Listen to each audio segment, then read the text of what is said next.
Ассаламу алейкум ва рахматуллахи ва баракатух. Әр сейсенбіде жалғасып келе жатқандай біздің сабақтарымыз, дәрістеріміз жалғасып болып келе жатыр. Сира тақырыбы біткен соң әртүрлі тақырыптарға тоқталып жатырмыз. Бүгінгі тақырыбымыз бұл нәпс. Алла субхана ва тағала адамзатты жаратып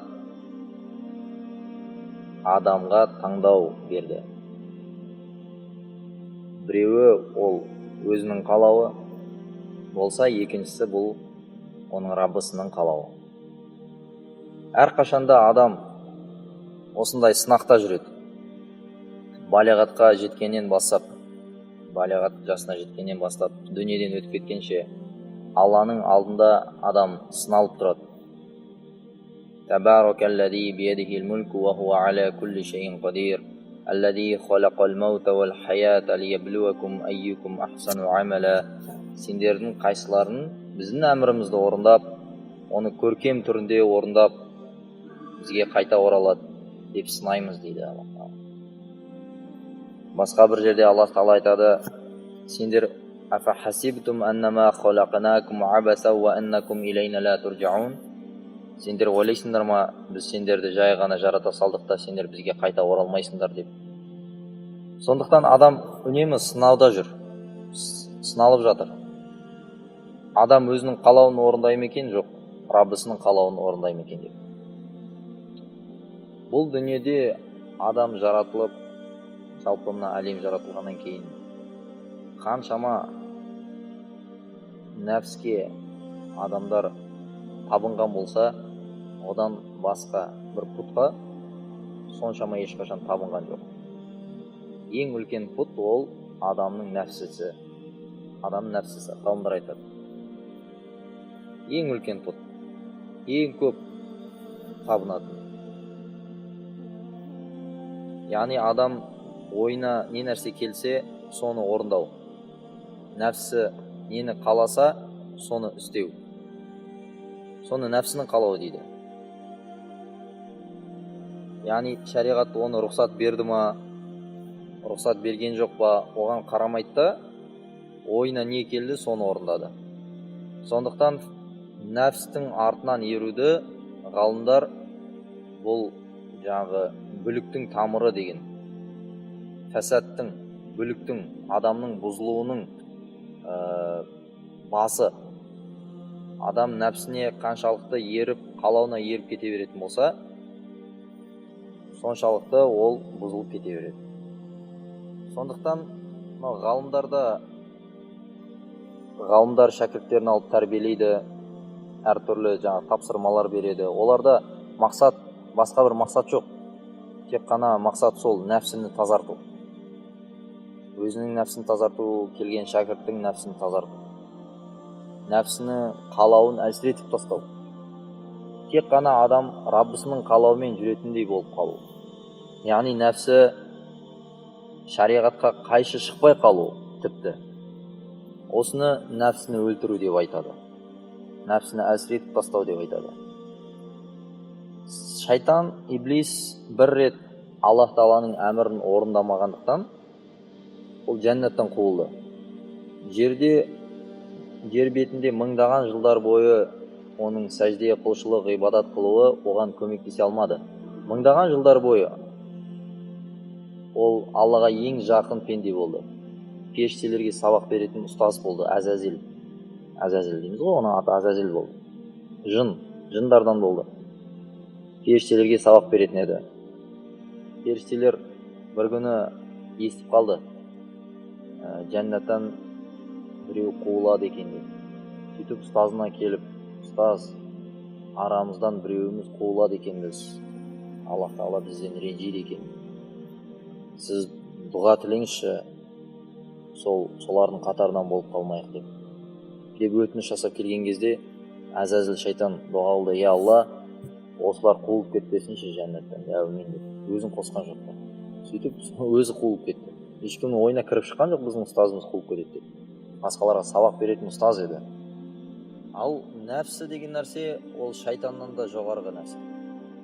Адамда екі дұшпан болса, біреуі шайтан, біреуі нәпс болса, нәпс шайтаннан да жоғары тұрған дұшпан. Ол үнемі адамдар соның айтқанын, тыңдағанын қалайды. Айтқанын істетеді. Шайтан бір рет қана нәпсінің қалауын істеймін деп жәннаттан қуылып кететін болса, бүгінгі күнде жастан бастап қартқа дейін еркегі бар ма, әйелі бар ма, барлық адамдар осының артынан қуып жүр. Мен не қаласам соны істеймін деп. Мен не қаласам соны киемін. Қаласам жалаңаш жүремін, қаласам киініп аламын. Ешкім маған ақыл айтуға ақысы жоқ деп. Қалаған нәрсемді жеймін. Мейлі ол шошқа бола ма, доңыз бола ма, арақ бола ма, пиво бола ма, басқа нәрсе бола ма, сенің ісің болмасын дейді. Ол уже нәпс шектен шығып кеткен кезде уже сол жаққа кете бастайды. Ары қарай шектен шыға бастаса, соңына барып ешкімнің ақылын тыңдамайтын дәрежеге жеткен кезде ол айтады, мен құдаймын деп. Нәпс соған жеткізеді. Мен құдайым, маған ғана табыну керек. Бәрі менің ғана айтқанымды істеу керек дейді. Осы нәрсені ширк хафи деп айтады. Ғалымдар ширкті екіге бөлген екен. Кейбіреулер ширк акбар, ширк асғар деп бөлген, үлкен ширк, кіші ширк деп. Ширк деген яғни Аллаға серік қосу. Алладан басқа біреуді құдай деп білу. Құдай деп білу деген мағынасы не? Яғни оның айтқанын істеп жүру. Біз Алланы Алла деп білеміз, не үшін? Оның айтқанын істейміз. Алла деп білген соң, Аллах Тағаланы Құдай деп білген соң, оның айтқанын істейміз. Оның әмірін орындаймыз. Оның істеме деген нәрсесін істемейміз. Ал енді бір адам нәпсінде солай айтқанын істеп бастаса, ол Аллаға жасырын түрде серік қосқан болады. Ол тілімен айтып жатқан жоқ, менің нәпсім менің құдайым деп. Сол себептен бұл жасырын ширк деп аталады. Жасырын түрде Аллаға серік қосу. Сондықтан кейбір ғалымдар осыны ең үлкен пұт деп айтқан. Жалпы пұттарға, қабірге, ағаштарға, тастарға табыну бұл ашық түрде Аллаға серік қосу. Бірақ мынау жасырын болған себепті бұл қауіптірақ болып тұр аналардан.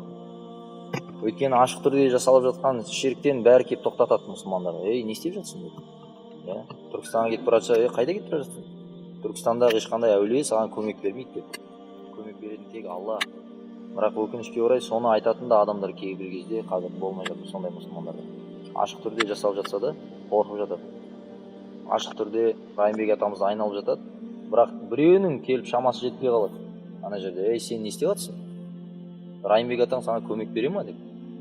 Енді адам қаншалықты тақуалыққа жақындайтын болса, қаншалықты пайғамбарымыз саллаллаху алейхи уассалам айтқан амалдарды орындайтын болса, дұғаларды істейтін болса, қанша Алланы көп еске алатын болса, соншалықты оның нәпсі әлсірей бастайды. Пайғамбарымыз саллаллаху алейхи уассаламға Аллах Тағала әмір етті Құранда. Сен өзіңді таңертең кешке Алланы еске алатын пенделермен бірге ұста деді. Яғни солармен бірге бол деді. Пайғамбарымыз саллаллаху алейхи уассалам бізге таңғы кешкі зікірлерді үйретті. Көптеген дұғалар бар, зікірлер бар. Таң намаздан кейін, шам намаздан кейін жасалатын. Адам қаншалықты, ғалымдар айтады, осы зікірлерге бекем болатын болса, таңғы кешке оқылатын дұғаларға бекем болатын болса, Алланы қаншама көп еске алатын болса, тасбихпен қанша Алланы көп тартатын болса, соншалықты оның нәпсі әлсіреп бастайды. Сөйтіп адамға Аллах Тағаланың әмірлерін орындау жеңіл болып бастайды. Содан кейін адам нәпсі қалауын орындамай бастайды. Оның нәпсі қалап тұрады, сен ана қызға қарашы қандай әдемі деп. Екінші жақтан Аллах Тағаланың әмірі есіне түседі. Құллил муъминина яғудду мин абсарихим.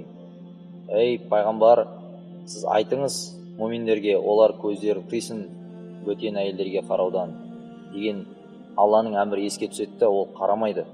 Ол тілімен аузына келген нәрсесін айтпайды. Бір жақтан өсек айтқысы кеп тілі қышып тұр, бір жағынан Аллах Тағаланың әмірі есіне түседі. Біреудің өздерінің бауырларының еттерін жемеңдер деген. Осылай сыналады адам. Осы кезде нәпсі әлсіз болса, ол Аллах Тағаланың әмірін орындап кетеді. Егер нәпсі семіз болса, нәпсін жақсылап баққан болса, күніге айтқанын істеп, онда өзін ұстау қиын. Сол өсекті айтпайынша тіл қышып тұрады, қанбайды. әңгіме қызымайды онда. Пока анау бір басшыны бір жерге жеткізіп қоймайынша тілмен. Сондықтан пайғамбарымыз саллаллаху алейхи вассалам осы нәрсеге тәрбиеледі бізді. Сахабалардың өмірін қарайтын болсақ, табииндар, таба-табииндар, бұлар нәпсіні тәрбиелеуде өте қатты, өзінің нәпсін қатты ұстайтын еді, қолда ұстайтын еді. Өте қатты көңіл бөлетін еді. Өздері қалап тұрған нәрсені қалап тұрса да жемейтін еді. Қалап тұрған нәрсені ішпейтін еді. Оған оқиғалар мыңдаған, хадистерде оқып жатсақ. Осыдан ғалымдар мынандай бір термин шығарған: қиллатул калам, қиллатул манам, қиллатут таам деген. Яғни аз сөйлеу, аз ішіп жеу, жаңағы аз ұйықтау деген осыдан шыққан. Нәпсіні тәрбиелеу үшін, нәпсті әлсірету үшін. Өйткені адам осы нәрселерді аз істеп бастаған кезде адам күнәні аз істейді. Мысалы пайғамбарымыз саллаллаху алейхи вассалам: «Я ма'шара шабаб, ман истата'a илейкумул ба'ата жаңағы фалиятазавваж». Ей жастар жамағаты, сіздердің қайсыңыздың некелесуге шамаңыз келсе, онда некелесіңіз деді. Өйткені бұл көздерді тыюға өте жақсы көмек береді деді. Адам некелескеннен кейін шахваты басылады да бөтен бөгде әйелдерге қарамайды. Жаңағы күнәлардан тыйылып қалады. Ал кімде-кім жаңағы шамасы келмесе де некелесуге, ақшасы жоқ, жаңағы немесе ақшасы бар бірақтан отбасын жаңағы қамтай алатындай емес, оған үй алып бере алмайды, оған киімін, тамағын алып бере алмайды.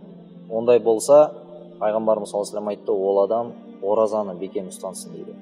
Ораза не үшін? Қараңыз, пайғамбарымыз саллаллаху алейхи вассалам не үшін айтты оны?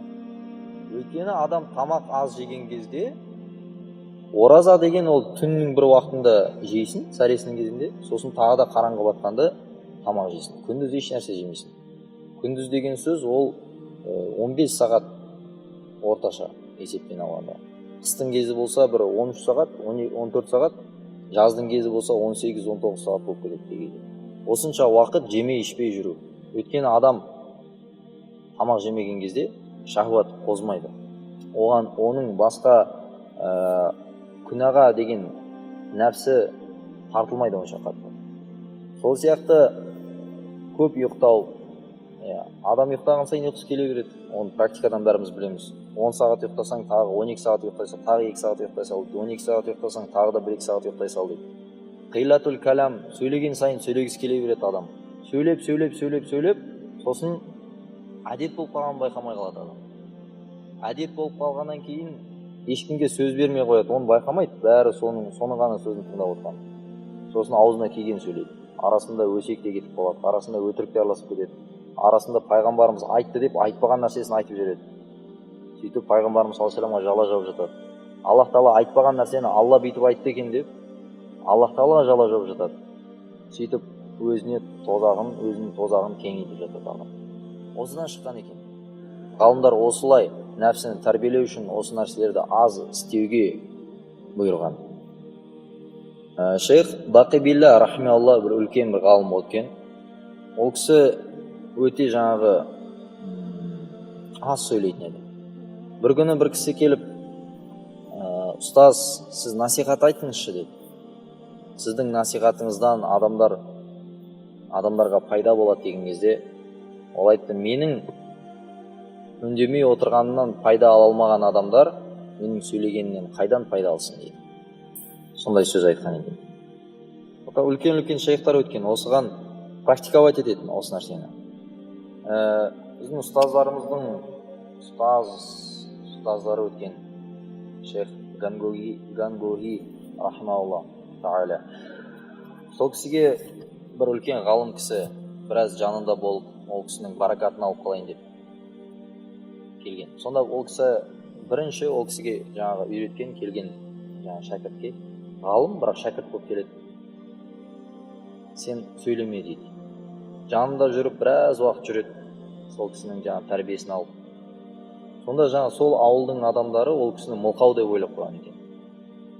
бір күні жаңағы шейх Гангохи рахмаулла ол кісіге айтады, сен енді мешітте отырып Құран тәфсіріне сабақ бер дейді. Өйткені ғалым ғой, ғалым кісі.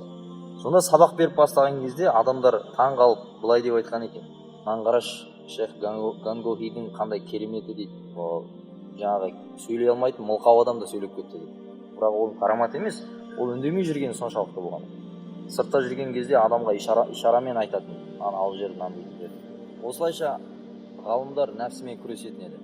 Абдулла ибн Умар радиаллаху анху өлім төсегінде емес, яғни енді ауырып жатқан еді. Сол аурумен дүниеден өтіп кетті.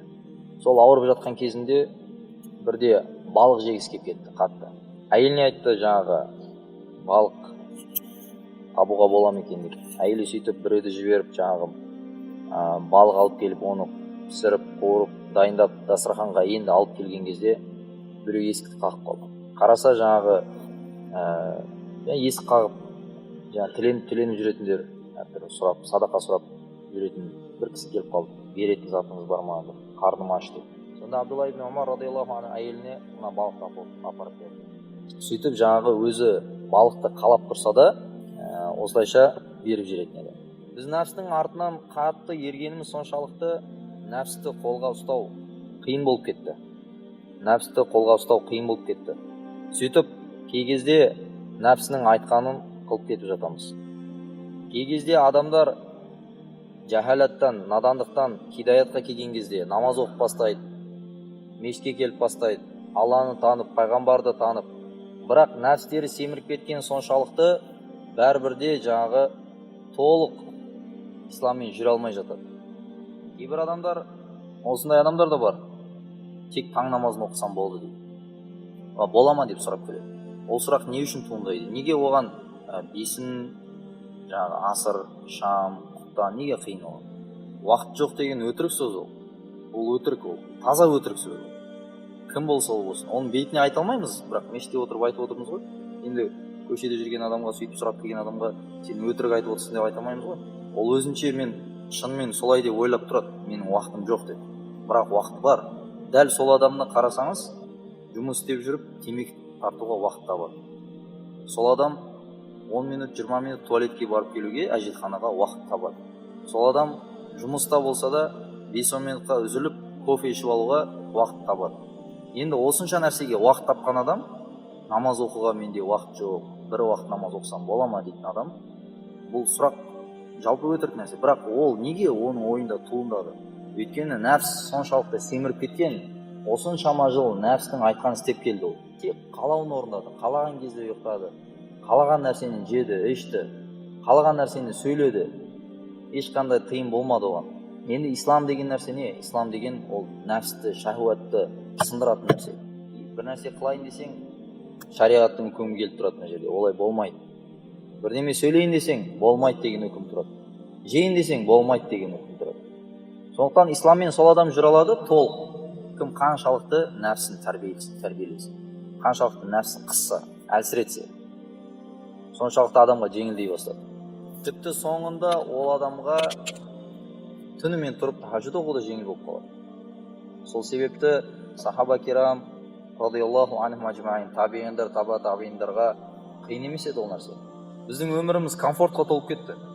Комфортқа толып кеткен себепті біз тұрып намаз оқуға да бізге қиын. Соншалықты біздің диванымыз жұмсақ, тұрып парыз болған таң намазына тұру бізге қиынға соғып тұрады. Омар радиаллаху анху халифа кезінде, халифа, амирул муминин, Абу Бакр Сиддиқ радиаллаху анхудан кейінгі халифа. Ол кісі ұйықтаған кезде кірпіштің үстіне басын қойып, жерге бір андай теріден жасалған төсенішті төсеп жіберіп, соның үстіне кірпіштің тастың басын қойып ұйықтайтын. Өздерін шамасы келіп тұрса да, әдейі сондай машақаттарға салатын. Бірде Омар радиаллаху анху пайғамбарымыз саллаллаху алейхи тірі кезінде, пайғамбарымыз саллаллаху алейхи Алланың әмірімен әйелдермен сөйлеспей қойды бір ай бойы. Сөйтіп оңаша бөлмесіне кіріп бір ай бойы ешқайсымен араласпай, ренжігенін білдіріп, бір себептермен, енді ұзын оқиға. Кіріп кеткен кезде сахабалар ойлап қалды, біздің қыздарымызға талақ беріп жерді екен. Өйткені Абу Бакрдың да радиаллаху анху қызы, Омар радиаллаху анху да қызы пайғамбарымыздың некесінде. Сөйтіп жаңағы қайғырып, уайымдап, Омар радиаллаху анху пайғамбарымыз саллаллаху алейхи үйіне кіріп қалды. Кіріп қалған кезде қараса, үйінде бос түк жоқ. Жаны ашып кетті. Я Расулалла, сіз деген барлық пайғамбарлардың сардарысыз. Аллах Тағаланың ең сүйікті пендесісіз. Сіз Алладан не сұрасаңыз, Аллах Тағала соны беруге сізге дайын. Неге сіз Алладан бір кішкене жеңіл өмір сұрамайсыз? Деген кезде пайғамбарымыз саллаллаху алейхи вассалам: "Ей Омар, әліге дейін сен түсінген жоқсың ба?" Әліге дейін түсінген жоқсың ба? Біраз уақыт өткеннен кейін Омар радиаллаху анху түсінді бұл нәрсені. Сосын өзі халифа Амирул Муминин болған кезде сондай өмірді өзі таңдады. Хотя оларда тапшылық, кедейшілік болған жоқ. Біреулер айтады, пайғамбарымыз саллаллаху алейхи вассалам заманында енді құрмадан басқа жейтін түк болған жоқ, не істесін енді, қайтсын дейді. Сондай ақымақтар бар. Пайғамбарымыз саллаллаху алейхи вассаламға Аллах Тағала өзі ерік берді. Я Мұхаммад, сіз таңдаңыз, патшалықпен жаңағы пайғамбар болғаныңызды қалайсыз ба, жоқ құл пайғамбар болғанды қалайсыз ба? Пайғамбарымыз саллаллаху алейхи вассалам құл пайғамбарлықты таңдады. Құл болып, кедей болып пайғамбар болды. Сондай 2-3 рет ерік берілген кезде. Меккеде пайғамбарымыз саллаллаху алейхи вассалам дағуатын жүргізіп жатқан кезде адамдарды исламға шақырып, мүшриктер келді Абу Талибке, пайғамбарымыз саллаллаху алейхи вассалам көкесіне: Абу Талиб, сен ана ініңе айта қойшы, уағыз айтпасын. Уағызды айтса айтсын, бірақтан өзінің адамдарына ғана айтсын. Біздің пұттарымызға тіл тигізбесін. Біздің пұттарымызды жаңа Құдай емес, оның барлығы өтірік, ағаш, жай ғана тас деп айтпасын. Біз өзіміздің патшамыз етіп алайық. Біз өзіміздің ең әдемі қыздарымызды берейік бұған. Патша етіп, ол не әмір етсе, соның бәрін орындаймыз. Барлық байлықтарымызды береміз. Пайғамбарымыз саллаллаху алейхи вассалам осындай таңдау берілді. Пайғамбарымыз онда алған жоқ. Егер оң қолыма күн беріп, сол қолыма жаңағы айды ұстатса да мен бұл нәрсені тастамаймын. Осылайша машақатты өмірді таңдады және сахабаларға сол нәрсені үйретті. Және нәпстен барлық ішкі аурулар, ішкі дүниенің аурулары, адамның ішкі аурулары нәпстен шығып келеді екен. Мысалы, Құранның көптеген аяттарынан оны түсінуге болады. Алла субханала тағала бір аятта айтады: "Аузу биллахи минаш шайтанир раджим. Ва лакум фиха ма таштахи анфусукум ва лакум фиха ма таддаун." Жәннатта сендердің нәпсілерің не нәрсені қаласа, қалау дегенде мына жерде таштахи деген сөзді қолданды. Таштахи шахуат деген сөзден шығады. Сендердің нәпсілерің қандай шахуат қаласа, не нәрсені шахуаттарың талап етсе, сол нәрсенің барлығы беріледі. Осыдан белгілі болғандай, Аллах Тағала шахуатты нәпсіге бұрып тұр. Шахуат нәпсіден шығатын нәрсе екендігін айтты. Шахуаттың қалауы бөтен әйелге қарау, зина қылу, арақ ішуді қалау, сол сияқты нәрселер. Бұның барлығы нәпсіден келіп туатын нәрсе. Нәпсі қаншалықты күшейіп кетсе, адамның өзін ұстай алмай, нәпсін ұстай алмай басады. Контроль жасау қиын болады сонда. Ойына келді, кетті, болды соның артынан. Сол сияқты бір нәрсе шахуат, екеуі жақын нәрсе. Тағы да бір нәрсе бар, шахуаттан басқа қалау. Адамның жеке қалауы. Онда Аллах Тағала айтады: "Ва нахан нафса анил хава, фа иннал джанната хиел мауа." Кімде-кім Алланың алдында ертең қиямет күні тұрып есеп беремін ғой мен деп қорықса дейді. Және өзінің нәпсін қалаулардан тыйса, ол адамға жәннат дейді. Осы жерде де Аллах Тағала қалауды нәпсіге бұрып тұр. Адамның енді шахуаттан басқа қалаулар. Кез келген қалау. Мысалы, киім киюді қаладық, алдықта, сатып алдықта киіп бізге өзімізге ұнаған.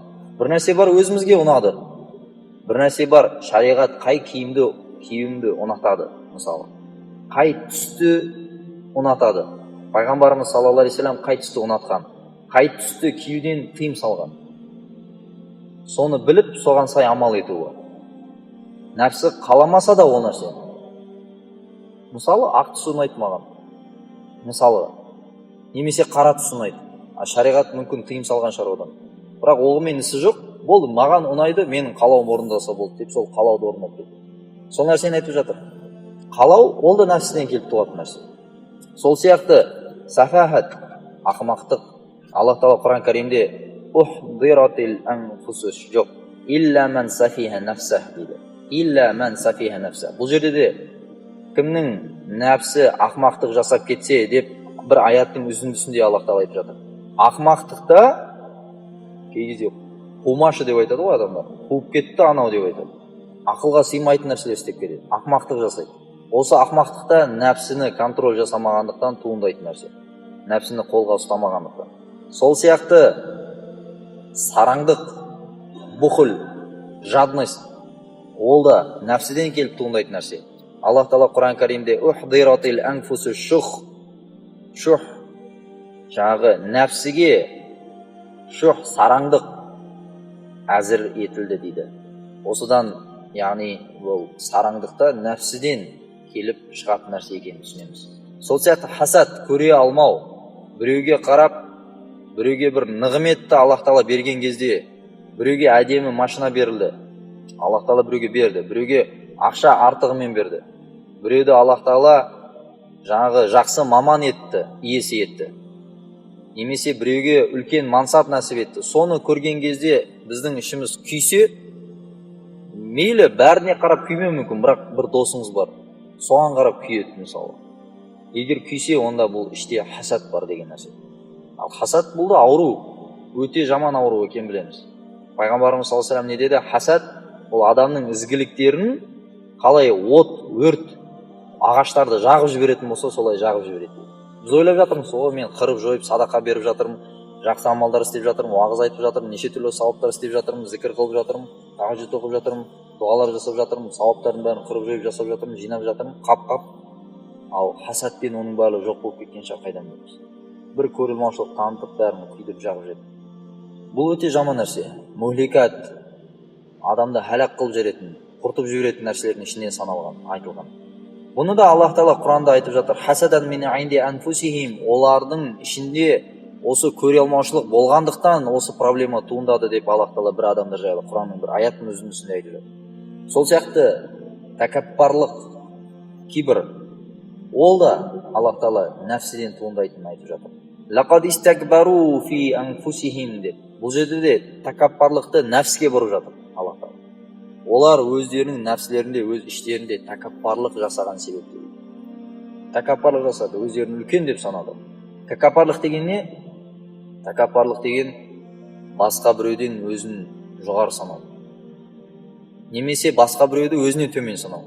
Басқа біреуді өзінен төмен санап жек көру. Пайғамбарымыз саллаллаху алейхи ва саллям сахабаларға кімнің жүрегінде бір шаңның тозаңындай, бір кішкентай бір түйірдей тәкаппарлық болса, ол адам жәннаттың иісінде иіскемейді деп айтып жатқан кезде сахабалар шошып кетті. Я Расулалла, біз деген жақсы киім киюді ұнатамыз, әдемі киім киюді, тағы да бір әдемілікті, ананы ұнатамыз, мынаны ұнатамыз.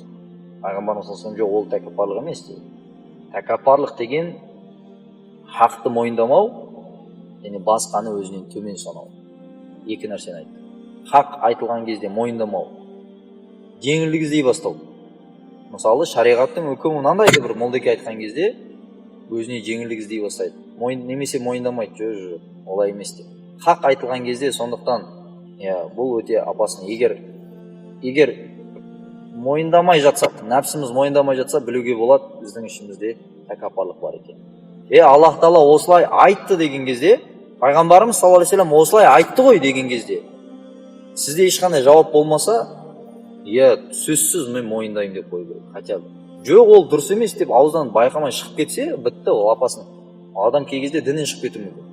Ал егер тілмен айтқан жоқ, бірақтан ішінде мойындамай жатыр ол аятты немесе ол хадистерді, онда бұл тәкаппарлық, хақты мойындамау. Сондықтан хақ айтылған кезде, мейлі сіз дүниедегі ең жек көрінішті, ол сізге ең жек көрінішті адам болсын, бірақ хақ айтылған кезде құлақ салып тыңдау керек. Сондықтан осындай ішкі дүниенің ауруларының барлығы нәпстен келіп туындайтындығы осы аяттардан белгілі болып тұр. Барлық ішкі дүниеге қатысты аурулар нәпстен келіп туындайды екен. Адам нәпсі қанша семіріп бастаса, соншалықты ол адам ауру болады. Және бұл сондай ауру, егер дүниеде ол емделмесе, онда тозақтың отымен емделеді. Дүниеде ол адам өлімге дейін емделмей кететін болса. Сол себепті Алла субханала ва тағала Құран Кәрімде кәпірлер жайлы айтты, оларға ешқандай жаңағы екі нәрсені айтты.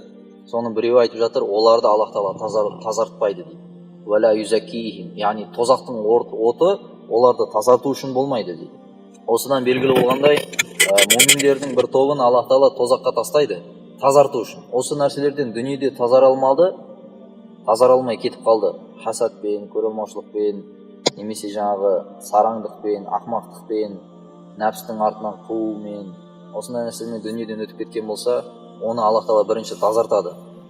Аллах Тағала бәрімізден сақтасын бұл нәрселер. Содан кейін оны жәннатқа кіргізеді. Қорыта айтқанда, нәпсті әлсірету, нәпсті тәрбиелеу бұл Құран хадистің тәлімі екендігі белгілі болды. Осы жаңағы аятқа қатысты бір оқиға бар.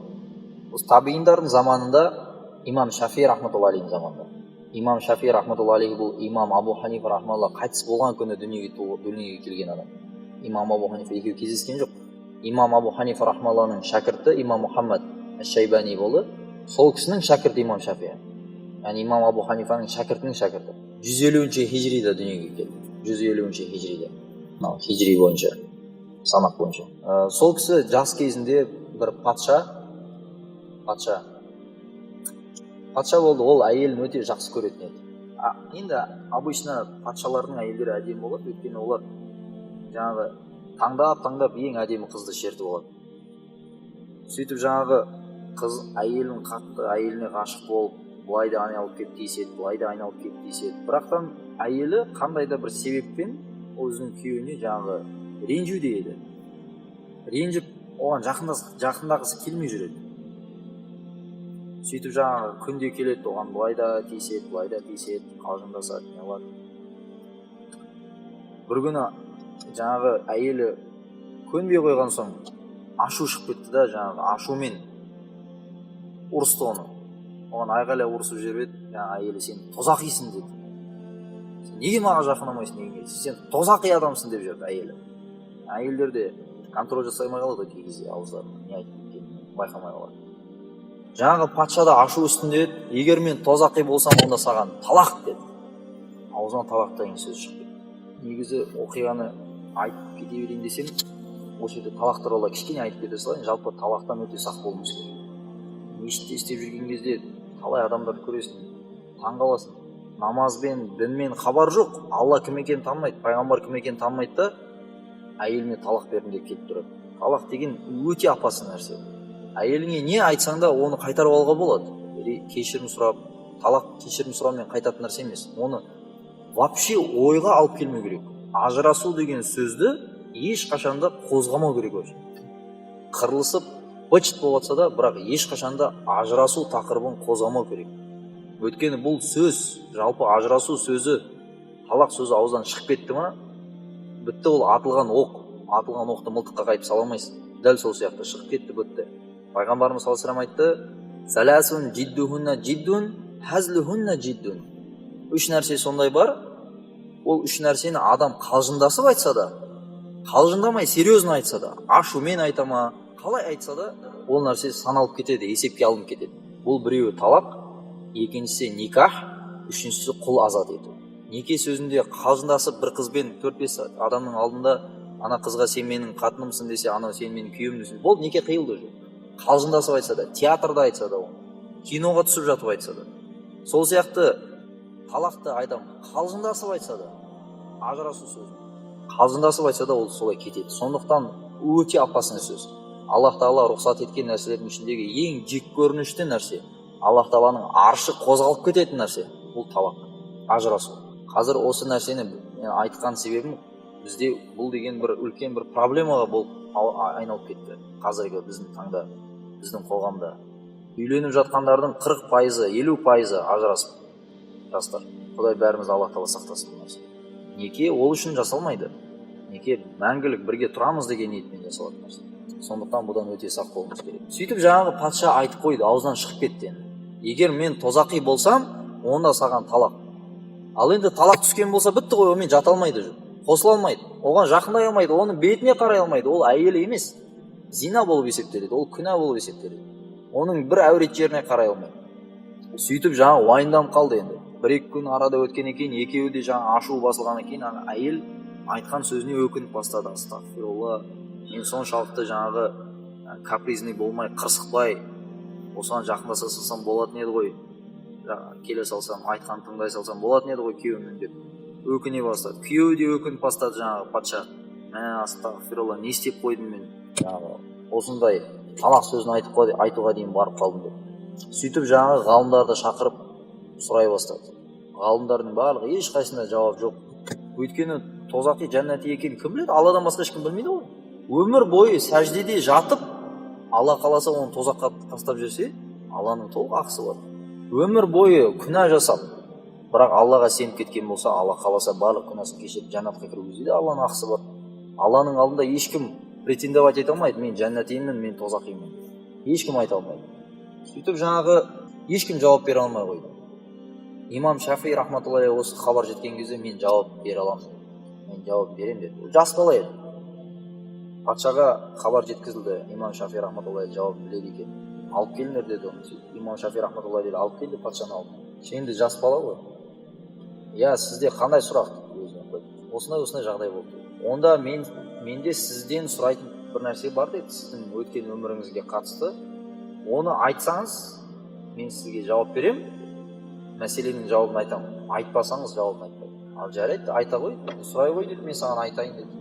Сіз өміріңізде бір сондай бір күнә жасауға толық шамаңыз келіп тұрып, үлкен бір күнәні жасауға шамаңыз келіп тұрып, бірақ тек Алладан қорыққан себепті тастап кеткен кезіңіз болды ма деп, соны айтып беріңіз. Иә, болды деді. Бірде мен жаңағы үйіме келдім дейді. Мен патша ғой, патшаның үйінде қызметшілер болады, служанкалар, қызметшілер. Сөйтіп түнде ұйықтайын деп бөлмеме кіріп қалсам, жаңағы қызметші қыз, жап-жас қыз, ол жаңағы төсегімді жайып дұрыстап жатыр екен дейді. Мен бірінші кірдім де жаңағы есікті кілттеп қойдым. Содан кейін қарасам, төсекті дұрыстап жатқан жаңағы қыз бөлмеде жүр дейді. Мен оған жақындай берген кезде қарасам, әдемі, айдай әдемі қыз екен дейді. Сол кезде шахуатым оянып кетті дейді. Шахуатым оянып кетті дейді. Сөйтіп оған қарап жымидым, оған қарап жаймен жақындай бастадым. Ана қыз да мені қарап түсініп қойды дейді. Менің жүрісімнен, менің әрекетімнен түсініп қойды дейді. Бұл жаңағы жаман оймен келе жатыр, маған жақындап жатыр дейді. Менде сол кезде толық шама бар еді дейді, жағдай бар еді. Егер мен онымен қосылсам, ешкім маған ешнәрсе айта алмайды да дейді. Басқалар біле ме, білмей ме, біліп қойса да ештеңе істей алмайды, патша ғой. Басқаларды зина үшін жазалайтын патшаның өзі болады. Патшаны кім жазалайды? Патшаны жазалау үшін басқа бір патша керек қой. Сондықтан менде толық жағдай болды дейді, шама келді. Есік жабық, ешкім жоқ, ешкім мазаламайды. Бірақ оған жақындай берген кезде, "Я мәлик иттақулла" деді. Патша, Алладан қорық деді. Жаңа қыз, кішкентай қыз. Сол кезде менің толық шамам келе тұрып, Алла есіме түсіп кетті дейді. Алланың азабы есіме түсіп кетті. Бәрін тастадым да есікті аштым да жүре салдым. Осыны айтқан кезде имам Шафи рахматуллахи, онда талақ түскен жоқ деді. Талақ түскен жоқ. Бәрі таңғалып тұрғандар. Қалай талақ түскен жоқ? Мен емес, оны Аллах Тағала айтып қойды дейді Құранда. Қандай аят деген кезде? وَأَمَّا مَنْ خَافَ مَقَامَ رَبِّهِ وَنَهَى النَّفْسَ عَنِ الْهَوَى.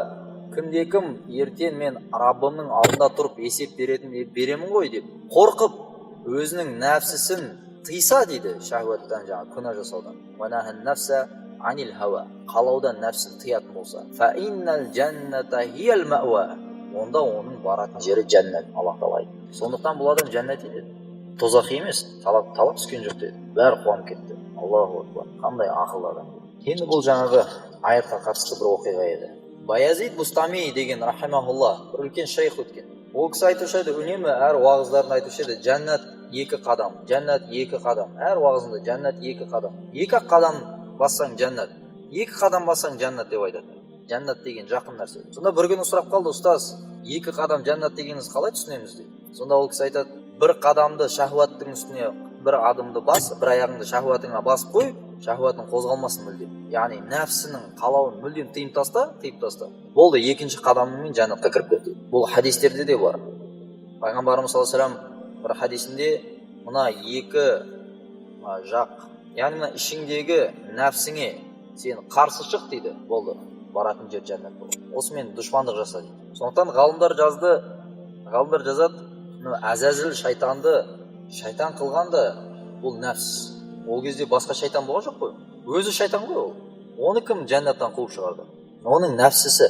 Сол себептен нәпс үлкен дұшпан. Өткен сабағымызда тозақ жайлы өткен болатынбыз. Сонда біз айттық, иблис та ең төменгі сатыға бармайды. Ең төменгі сатыға иблис бармайды. Ең төменгі сатыға ол мұнафиқтар барады. Нәпсінің артынан ерген себепті. Нәпсінің артынан ерген себепті. Шайтан ортаңғысына барады. Нәпс деген нәрсе өте жаман нәрсе. Енді біз адам күнә жасайды. Күнә жасаған кезде бұл күнә немесе жамандық бір күнә жасауға ой туындайды. Сол нәпстен келді ма, жоқ шайтаннан келді ма, оны қалай білеміз деген сұрақ туындайды. Ғалымдар бұның да жауабын айтып қойды. Егер бір күнәні жасауға қайта-қайта ой жүгірсе дейді, қайта-қайта оны істемеймін деп ойынан шығарып тастадың, біраздан кейін тағы да ой келді. Тағы да өзің тыйдың, тағы да келді. Бір жалаңаш қатын тұр мысалы. Қарамаймын деп өзіңді бұрдың, тағы да қараң деп, қара, тағы да қара деп жатыр, қара деп жатыр. Бұл нәпс дейді. Бір нәрсені қайта-қайта істеткісі келіп тұрса, ол нәрсе нәпс, нәпстен туындайтын нәрсе. Ал иблис олай емес, шайтан. Ол бір ой салады, сіз оны қайтарып жібердіңіз ба, бетін бұрып жібердіңіз ба, болды. Ол сол ойды екінші рет салмайды. Сол ойды екінші рет салатын адамның нәпсісі. Сол себепті Рамазанда адамдар күнә жасап жүре береді. Айтя пайғамбарымыз саллаллаху алейхи бір хадисінде, мейлі қазір бұл сабақта талқылайтын нәрсе емес, ол хадис қандай даиф па басқа ма, бірақтан бір хадисінде пайғамбарымыз саллаллаху алейхи айтады, шайтандар байланады дейді Рамазан кезінде. Соның бір жауабы ғалымдар айтады, байланса да неге күнә жасай береді деген сұраққа адамдар осылай жауап береді ғалымдар. Өйткені ол күнә жасататын шайтан емес, нәпс. Ол 11 ай бойы сол нәпсін тыңдап жүрді, шайтанды, нәпсті тыңдап жүрді. Енді оған әдет болып қалды осы нәрсе. Өсек айту әдет болып қалған оған. Рамазанда да өсек айта береді. Өтірік айту әдет болып қалған. Рамазанда да. Лохотронға бару 11 ай бойы барып жүрді. Рамазанда да барады ол адам. Құмар ойын ойнайды, карта ойнайды, басқа ойнайды. Ол Рамазанда да істейді оны. Шайтан емес, оның нәпсі. Нәпс бір рет істетті, болды, ары қарай нәпс алып кетеді. Ал енді шайтан бір рет бір ой салды, адам оны орындаған жоқ па, ол басқа жақтан келеді. Басқа бір ойды салады. Жақсылап бір пландар құрып береді. Сен былай жасасаң, былай болады да, былай болады. Мысалы, адам дінге келмей тұрып, адам зинаның жаман нәрсе екенін білмей тұрып, адамға зина жаса деген ой салады, арақ іш деген. Енді дінге келді адам.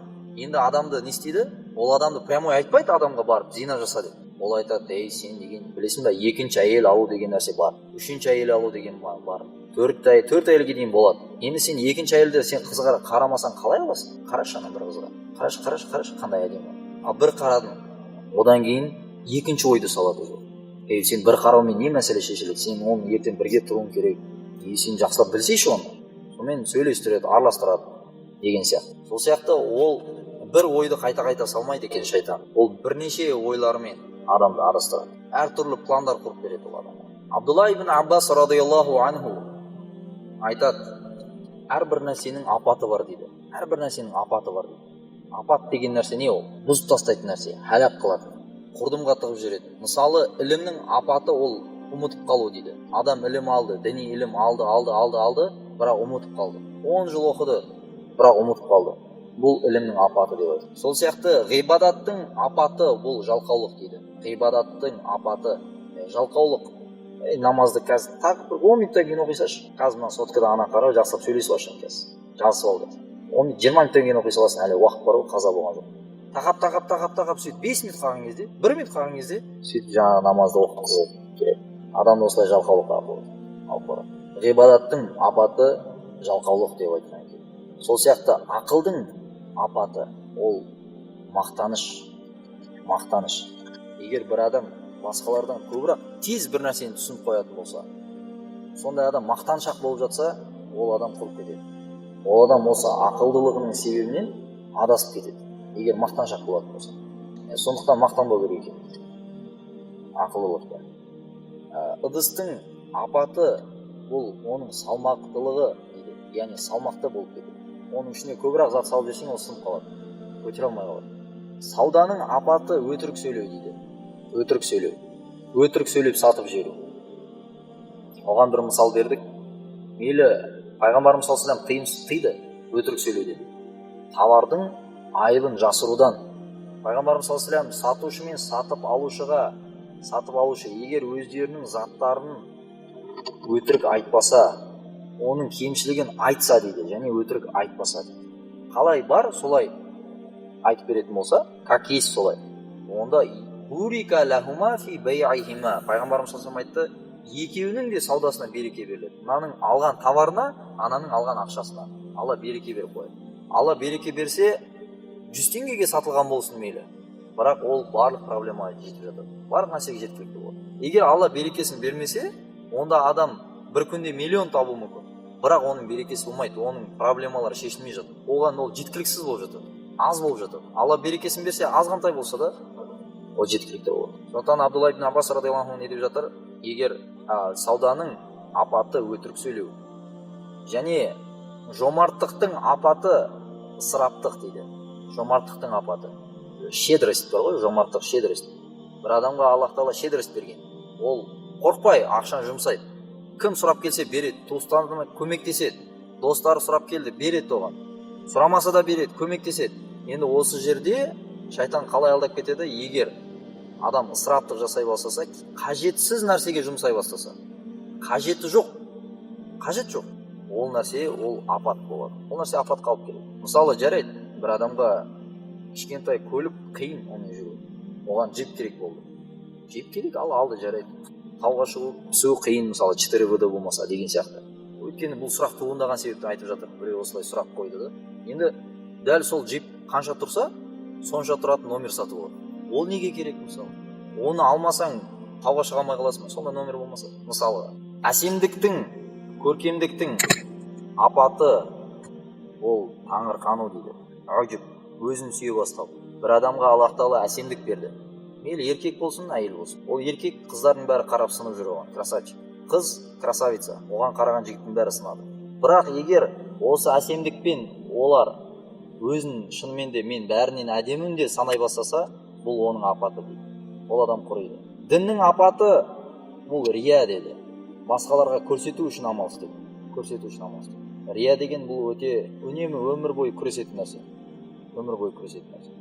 Исламның апаты бұл нәпсінің қалауымен жүру дейді. Абдулла ибн Аббас радиаллаху анхуның сөзі. Исламның апаты бұл нәпсімен жүру. Сондықтан ислам деген дін, дін деген нәрсе не? Ол нәпсіге қарсы. Исламдағы барлық үкімдер нәпсіге қарсы жасалған. Нәпсіні сындыру үшін. Сол себептен қаншалықты адамның нәпсі әлсіз болады, қанша адам өзінің нәпсін әлсіретеді, соншалықты ол шариғаттың әмірлеріне сай жүре алады. Бұлай жалпы пример бәрімізге, жеңіл пример. Қарасаңыз, кедейлер көбірек дінге сай өмір сүреді, кедейлер. Өйткені олар комфортны өмір сүрген жоқ. Олар көп нәрсені қалайды, бірақ істей алмайды. Алланың тарапынан солай, ақшасы жетпейді. Сол себептен нәпсілер әлсіз, қалауын көбінесе орындай алмай жүреді да. Сол себептен қарасаңыз, байларға қарағанда олар діндарырақ келеді. Көп амалдарды істейді. Байларда барлық жағдай бола тұрып, бірақ істей алмайды. Неге? Нәпсі семіріп кеткен ғой. Көбінесе жаңағы таң намаз қаза болып қалады, осылай не істейміз ұстаз деп сұрайтындардың жағдайы бәрін көбінесе қарасаң жағдайы жақсылар. Кедейлер ешқашан олай сұрамайды. Әңгіме байлық пен кедейлікте емес, әңгіме нәпс семіріп кетуде. Аллах Тағала егер жағдай жақсы, мал көп берген болса да, бірақтан нәпсімен үнемі күресіміз керек. Нәпсті ғалымдар бұл үйдің ұрысы деп айтқан. Сырттан келген ұрыны ұстау оңай. Камера қойған, бірақ үйдің ішінде өзінің сеніп жүрген адам ұры болса, оны қалай істейсің? Жалпы іштен шыққан дұшпан, сырттан келген дұшпаннан қиын жеңу, іштен шыққан дұшпан. Сондықтан бұлай қарап отырсақ, өмірде де мысалы бір елді құртып жіберу үшін сырттан келіп соғысу, сырттан келіп оны жаулап алу, бұл қиын нәрсе. Соғысып қанша адам қырылып жатады. Оның ішінен адамдар шығара салады, соларға қарсы бір-бірімен соғыстырып қояды. Болды, сол оңай нәрсе. Ол елді құртып жүреді. Көбінесе дін дұшпандары осылай әрекет жасайды, тактикасы осындай. Әртүрлі ағымдар шығарып жүреді. Бір-бірімен қырылысып жүрген кезде, әлсіреп бір-бірімен етін жеп, соғысып бір-бірін өлтіріп сойып жүрген кезде, өзі-ақ солай жоқ болып кетеді. Жаймен келеді да, одан кейін біз бәрін дұрыстауға келдік. Біз тәртіп орнатуға келдік дейді да, елді басып ала саласыз. Нәпс те сондай нәрсе. Іштен келген жау бұл. Іштегі жау. Адам онымен күресемін деп ойламайды. Адам досыңыз келіп айтса, кеттік арақ ішіп келейік десе, демалым бар деп айтасың.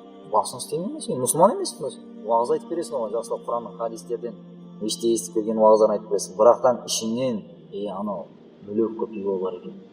Ой келеді, нәпсің айтады. Давай бар, ішіп келсейші. Нөлевкадан іштің барып, жоқ қой оның ішінде ешқандай спирт жоқ. Бір рет іштің, екі рет іштің. Қарасаң, пивной барда отырсың. Бір күн қарасаң, және мен өзім нелевка емес пятерканы ішіп кеткенін байқамай қалдым. Осылайша басталып кетеді. Пайғамбарымыз саллаллаху алейхи вассалам көптеген хадистерде бұл нәпспен күресуге бізді үгіттеді. Бір хадисінде пайғамбарымыз саллаллаху алейхи вассалам айтады: "Әл-кайису ман дана нафсаху ва амила лима ба'дал маут, вал аджизу ман атба'a нафсаху хаваха ва таманна алаллах." Ақылды адам деп жатыр, қараңыз. Кім өзінің нәпсін тыйды, нәпсін ұстады, қолында ұстады. Нәпсін еркін жіберіп қойған жоқ, еркіне салып жіберіп қоя салған жоқ. Нәпсін ұстады, қалаудан. Және өлімнен кейінгі өмірге дайындалды. Қараңыз, пайғамбарымыз осы адамды ақылды адам дейді. Көп сайрай беретін адам емес. Сайрау әркімнің қолынан келетін нәрсе. Көп сөйлейтін адам. Бірақ ең ақылды адам нәпсін тыйып күнәлардан, өлімнен кейінгі өмірге дайындалған адам. Ал әлсіз адам дейді. Әлсіз адам, адис, мән атба'a нафсаху хаваха. Өзін қалауына тапсырып қойған адам. Мен өзім не қаласам соны істеймін дейді. Қазіргі қоғамда, біздің қоғамымызда осы нәрсе жайылып кетті. Даже кейбір әке-шешелерді естіп жатасың, баласына ұрсамайды. Баласына бір нәрсе деп ақыл айтса, "Ей балам" десе, "Әке, мен осыны қалап тұрмын, болды. Демал" деген сияқты әңгіме. Мамасына айтады: "Мен қалаймын осылай" дейді, болды. Мамасы да ар жағынан үндей алмай жатыр. Жан-жақтан соны үйретіп жатыр. Сол нәрсе айта берген соң, сол нәрсе үйретіп жатыр. Солай сана құрылып жатыр.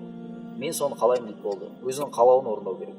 Тағы да бір хадисінде пайғамбарымыз саллаллаху алейхи вассалам: "Лайса шадиду бисур'a, иннама шадиду аллади ямлику нафсаху индал ғадаб." Мықты адам, батыр адам ол емес дейді, алаңға шығып бәрін былайда лақтырып жеңіп тастайтын адам. Күреске шығып, 8 бұрыштың ішіне кіріп алып бәрін лақтырып, қадап бәрін. Ол адам мықты емес дейді. Пайғамбарымыз саллаллаху алейхи вассалам, қараңыз, кімді мықты деп жатыр? Иннама шадид. Қараңыз дейді. Иннама деген сөз келіп тұр. Қараңыз. Мықты адам ашу шыққан кезде өзінің нәпсін ұстап қалатын адам. Өз-өзін ұстап қалатын. Бұл жерде де нәпсін ұстап қалатын адам деп тұр. Бір нәпсі бір нәрсені қалады, аузыңа келген нәрсені айтуды, немесе тек қана бұл жерде тек ашу деп қана айтуға емес, басқа да хадистерді қарайтын болсақ, нәпсі қалаған нәрсесін ұстаған адам, қорыта айтқанда. Мықты адам осы дейді. Тағы да бір хадисінде пайғамбарымыз саллаллаху алейхи вассалам не деді? Әл-муджахиду мән джахада нафсаху. Муджахид деген кім деді? Муджахид деген жихад жасайтын адам. Муджахид деген өзінің нәпсімен жихад жасайтын адам дейді пайғамбарымыз. Осыдан басталады. Бірінші нәпсімен күресу. Нәпсі толық Аллах Тағалаға бойсынуға бірінші келу керек. Тағы да бір хадисте пайғамбарымыз саллаллаху алейхи вассалам не деді? Муттақи адам, тақуа адам дейміз ғой біз. Тақуа адам деген кім? Өз нәпсін қолында ұстаған адам. Тақуа деген сол емес. Омар ибн Абдул-Азиз рахмаулланың бір сөзі бар екен. Ең абзал амал ол нәпсіге қарсы шығумен ғана жасалуы мүмкін дейді. Яғни адам бір абзал амал жасағысы келсе, Аллаға ұнайтын, нәпсіз де соны қалап тұрған болса, ол абзал амал бола алмайды. Аллаға да ұнайтын, Аллада разы болатын бір амал істегісі келсе, бір адам, онда нәпсі қаламаған нәрсені істесе, сонда ол абзал болады дейді. Кімде-кім нәпсінің қалауымен жүретін болса, Аллах Тағала одан ізгіліктің тауфиқын тартып алады дейді. Ізгілікке, ізгі тақуалық амалдарын жасауға тауфиқ бермейді оған. Мұхаммад ибн Ханафия рахмаулла, бұл Али радиаллаху анхудың баласы болған. Айтқан сөзі бар: адамға жәннат сол кезде ғана нәсіп болады дейді, қашанда адам өзінің нәпсін сындырса дейді. Және адам мен Аллах Тағаланың ортасында кедергі болатын нәрсе үнемі ол нәпс болған дейді. Үнемі Алла мен адамның арасында перде болып тұратын нәрсе ол оның нәпсісі. Және нәпстің кесірі иблистің кесірінен жоғары. Өйткені иблис Аллах Тағала оған әмір еткен кезде сен адамға сәжде қыл деп, ол айтты: "Жоқ, мен сәжде қылмаймын. Ана хайрун минху. Мен одан абзалмын" деді. Сөйтіп кейін адамды адастырып, адамды тозақи қылған кезде, оның тағы да бір Құранда сөзі бар иблистің: "Ей, сен ғой", ертең қиямет күні адам айтады: "Сен ғой мені адастырған, тозақи қылған" деген кезде: "Жоқ, инни бариун минка, мен сенен аулақпын, білмеймін сені. Инни ахафу раббал аламин, мен әлемдердің Раббысынан қорқамын" деп қашып кетеді ол. Мен саған жол ғана көрсеттім, ары қарай істеген өзің, мен сенің басынан ұстап тұрып зорлап мына күнәні істеткен жоқпын деп қашады. Ал нәпс болай айтқан жоқ. Нәпс бірінші айтып алып, содан кейін қашып: Құдайдан қорқамын деп айтқан жоқ. Ол не деді? Ана раббукумул а'ля деді. Нәпс адамды осыған жеткізді. Мен сендердің ең үлкен құдайларымын деді. Ана раббукум. Намруттың сөзі. Муса алейхиссалам, Ибрахим алейхиссаламмен күрескен Намруттың сөзі. Басында қарапайым бала болып дүниеге келіп, асте-асте нәпсінің артынан жаңағы ілесіп, сондай дәрежеге жетті. Соңында мен сендердің құдайларымын деп бастады. Ақымақ. Енді осы нәпсіні айтып таныстырдық. Нәпсімен қалай күресеміз деген кезде ғалымдар үш жолын айтады нәпсімен күресудің. Біріншісі бұл нәпстің адам өзінің қалауын ешқашан орындамау. Қалауды орындамау. Үнемі қалауға қарсы шығып, шариғаттың үкімін орындау. Шариғат пен қалау екеуі келіп қалған кезде, онда шариғаттың үкімін басып қою. Өзінің қалауын тастау. Таң намазға тұрғың келіп тұр, қалап тұрсын. Тағы 5 минут ұйықтайыншы, 10 минут, жарты сағат, тағы 1 сағат ұйықтап алайыншы. Оны тастадым да тұрдым. Алланың әмірін орындаған. Мысалы. Екінші бұл нәпсті, ғибадатты көп құлшылық көп жасаумен нәпсті әлсіретіп тастау. Сондықтан сахабалардың өміріне қарайтын болсақ та, табииндардың өміріне қарайтын болсақ та, құлшылыққа өте қатты беріледі. Сол себептен олардың нәпсілері әлсіз болды. Үшіншісі бұл Алладан дұға тілеу. Алла өйткені өзі рахым етпесе, Алла өзі тауфиқ бермесе нәпсінің әлсіреуіне адам өзінің күшімен жете алмайды оған. Өйткені Құранда Юсуф алейхиссаламның сөзі бар. وَمَا أُبَرِّئُ نَفْسِي إِنَّ النَّفْسَ لَأَمَّارَةٌ بِالسُّوءِ إِلَّا مَا رَحِمَ رَبِّي деді. Мен өзім нәпсімді жаңағы ақтай алмаймын. Өйткені нәпс тек жамандыққа ғана шақырады адамды. Тек қана кімге Алла рахым етсе дейді. Сол адам ғана нәпсінің арбауынан құтылуы мүмкін дейді. Юсуф алейхиссалам. Оның сөзін Аллах Тағала Құранда айтып қойды. Сондықтан Алла өзі рахым етпесе, Алла өзі тауфиқ бермесе, нәпсінің айтқанын тыңдамай, шариғаттың айтқанымен жүруге онда қиын. Имам Раббани рахимахуллахның айтқан бір өте үлкен ғалым өткен имам Раббани Муджадид аль-Фисани рахимахуллах. Шариғаттың қаншама үкімдері бар, оның барлығы нәпсті сындыру үшін дейді. Шариғат сол үшін түскен дейді. Адамның басына, адамға шариғат сол үшін түсті, не үшін? Нәпсіні сындыру үшін. Яғни барлық пайғамбарлар келіп осы нәрсені үйретті. Барлық пайғамбарлардың тәлімі осы болды.